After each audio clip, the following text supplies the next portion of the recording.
Commission on narcotic drugs 68వ సెషన్కు అధ్యక్షత వహించడానికి ఏ దేశం ఎంపిక చేయబడింది?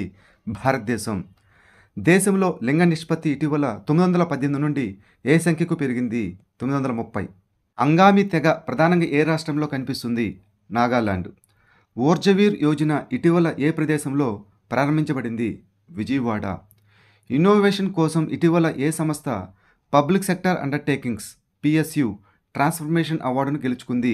సెకి solar energy corporation of India.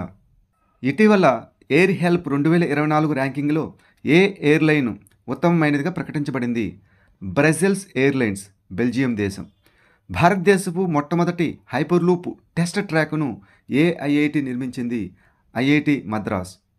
OECD organisation for economic cooperation and development financial year 2025లో భారతదేశ జీడిపి ఎంతగా అంచనా వేసింది?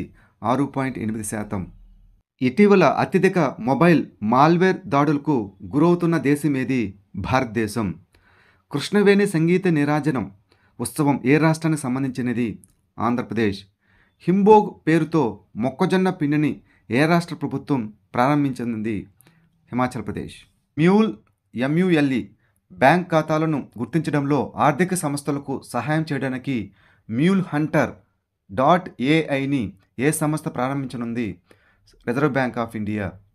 డిజిటల్ అగ్రికల్చర్ మిషన్ కింద 25% రైతులకు రైతు ఐడీలను రూపొందించిన దేశంలోనే మొదటి రాష్ట్రం ఏది? గుజరాత్. 2024-25 బడ్జెట్లో మహిళల కోసం ఢిల్లీ ప్రభుత్వం ప్రకటించిన ఆర్థిక పథకం పేరేమిటి? ముఖ్యమంత్రి మహిళా సమ్మాన్ రాశి యోజన.